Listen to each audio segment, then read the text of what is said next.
Hey guys, this is Red and Blue, your channel on YouTube for all things PSG. And today we've got very, very fresh news. I want to cover a couple of things, but I'll jump right in because this is super timely. I literally got this off of UEFA's website, but we just got PSG schedule for the Champions League revealed. So a couple of days ago, we got our list of opponents, but now we know the fixtures and the exact dates. And so we're going to start in a couple of weeks in Paris against Atalanta on the 17th of September. Then 1st of October, we'll be traveling to Barcelona. 21st of October, we'll be traveling to Bayer Leverkusen. Then beginning November, 4th of November, we'll be hosting Bayern Munich in Parc des Princes. Following that, 26th of November, that's a mistake there because we're hosting them. So it's going to be PSG Tottenham. Don't mind what's on the picture. It's PSG Tottenham in Parc des Princes. Then 10th of December, we'll be traveling to Athletic Bilbao. 20th of Jan, we'll be traveling to Sporting Portugal in Lisbon. And then another mistake, sorry, like literally, I don't know, I was writing this very fast. 28th of Jan, last day, we'll be hosting Newcastle in Parc des Princes. So 4 games away, Barcelona, Bayer Leverkusen, Athletic Bilbao, and Sporting Portugal. And 4 games at home, Atalanta to start with, Bayern Munich, Tottenham, and Newcastle.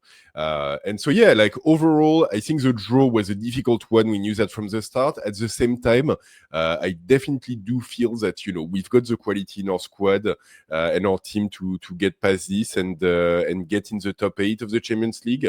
I think very good news that we're starting against Atalanta because that's a team with a new coach that's struggling a little bit, that's not doing so well. So that's great. Barcelona, 1st of October, like I honestly don't know if there's a good time to be playing against Barcelona anyway, so we'll take them at that point and just do what we can. And then also Leverkusen relatively early in the season, in 21st of October, obviously it's still a month and a half, nearly 2 months away. But Bayer Leverkusen, they did lose a lot of players in this Mercato window. They've got a new coach in Erik ten Hag, and so the earlier we can play them, I think the better off we're going to be. Same thing with Bayern Munich. I think 4th of November, like Musiala won't be back yet. So hopefully for us, that's a little bit of a difference there. And then, you know, Tottenham after this, also a team with a new coach. We've played them already. I think like they'll have time to put things in place by then, but at least we're playing them at home. And then I'm pretty happy actually, like our 2 trips to Bilbao and Sporting in December and January. That's excellent because that's really when it's going to be cold in Northern Europe. So I'd much rather go to Lisbon in January than having to go to Leverkusen at that point. And then we finish with a game that's going to be at home as well against Newcastle. I think that's a pretty balanced schedule. I do feel like, you know, if we can get a win against Atalanta and maybe like get a little bit of something against Barcelona, get a win against Leverkusen, get something against Bayern Munich, you know, if we get to the first half of the league phase with somewhere around like 8 points, we'll feel pretty strong and pretty good about it. If we get like as little as 6 points, I think we'll be okay. So yeah, and then like the second half, I think the second half is like really playing to our strengths because obviously like it might take us longer to get into the season and get into the rhythm due to our late start and little holiday. But then, you know, we've got like our two like supposedly the pot 3, pot 4 games at home against Tottenham and then against Newcastle. And then same thing like for games away. So like the last 4 games, honestly, like we could very well go for like 12 points in those last 4 games. So even if we have a difficult time against Barcelona, even if we have a difficult times against Bayern Munich, that later part of the draw still gives us a lot of options to move back up in the table. And so hopefully that, you know, that's really a schedule that's ultimately like articulates well. I think like, you know, it could have been a lot worse in terms of how we're playing. I would have been a lot more worried about like that schedule coming together in different ways. And so yeah, I'm feeling relatively optimistic about it. I mean, like not optimistic about it, but like at the end, like, you know, we're champion of Europe. So, you know, F that, like we'll put our money on the table, and yeah, we should be able to make it through those. We need to qualify in the top 8, and we need to win those games. We do have the squad for it. We do have the coach for it. We do have the experience for it. So we'll make this happen, and we'll start with Atalanta in 2 weeks' time at home. Make a statement up front. Before like going into Barcelona after that, with Dembele, who will have, oh, that's funny, Dembele will just have won his Ballon d'Or, hopefully at this point. That could be an interesting matchup for Barcelona. I don't know also, like, I don't know where we're going to be playing that game, whether they'll be like in the Camp Nou, which is still in construction, or still in Montjuic, or wherever it might be. So there's still uncertainty there. And then Bayer Leverkusen in October should still be manageable. At least it's not going to be too freezing, hopefully. And then hosting Bayern. Yeah, like honestly, like I think it's coming together really well. I'm happy with this. It's a tough draw to be sure, and there's going to be some interesting fixtures. But yeah, like we're champions of Europe. We're coming to win, and like, you know, all of those teams should be shaking in their boots a lot more than we should be. And so I'll leave it at that. Couple of other things I wanted to touch on the transfer side. So Randall Kolo, like just a couple of quick headlines I've seen today, yesterday, just to make sure everyone is up to speed. Kolo Muani to Juventus, negotiation seems to be like on the hard side again. It apparently like Juventus is being really difficult, and that's annoying. I really do wish like an English team would wake up and just come in for Kolo Muani, because at this point, like, I'd freaking drive him to the airport myself if an English team comes in with like even an half decent offer.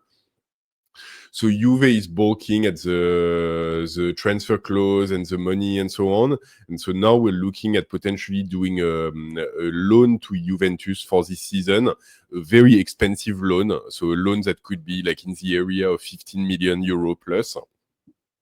But then an option to buy that would not be automatically triggered or would not be easily triggered. And so, yeah, like Juventus might make their own decision at the end of the season on whether they want to bring Kolo Muani or not. So I'm sorry, Juve fans, but God, at this point, like I'm praying for whatever English team to come in, and I hope like the player is really like thinking hard and long about what he's doing, because it's a World Cup year. He's not even in the French squad for the next international games in next week. He's training separate from the rest of the squad in PSG. He's going to be smart now. At this point, it's go time. I know he wants Juventus, but Juventus like clearly doesn't have the money. So I hope his agent is working and looking at what other options he might be able to have on the table.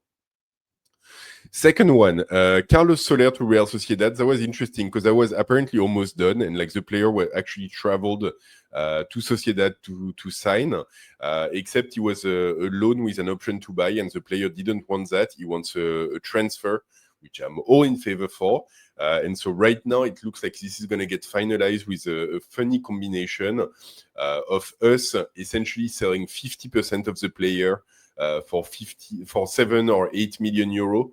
So half of the player for that amount, and then like the other half will make up whenever he gets transferred again. So it's a bit of a tricky one in terms of legality, because in France you're not allowed to have a split ownership of the player. So the lawyers will need to figure out exactly like contractually what is the best way of making it happen. But this is what we're looking at. Player is already on the ground and ready for his medical, so hopefully that's a deal that should get to here we go in the next few hours.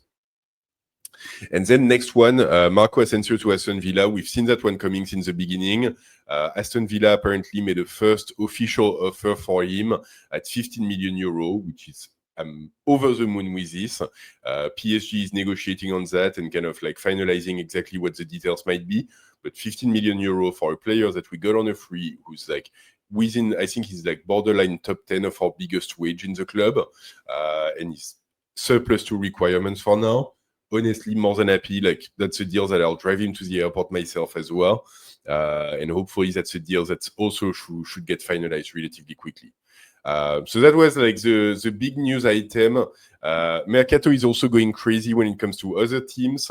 I might do a separate video on this at some point, but Walter Matters, the wonderkid German attacker, is going to Newcastle for 90 million euro. Xavi Simons went to Tottenham for 60 million euro, and Kunku is going from Chelsea to AC Milan. So there's a lot of moves going on. There's a lot of business going on. I think I'm honestly I'm waiting to see if once we get rid of all of those excess players, we might get a last minute offer on a player or two ourselves. I think it's relatively unlikely, but at the same time not completely impossible.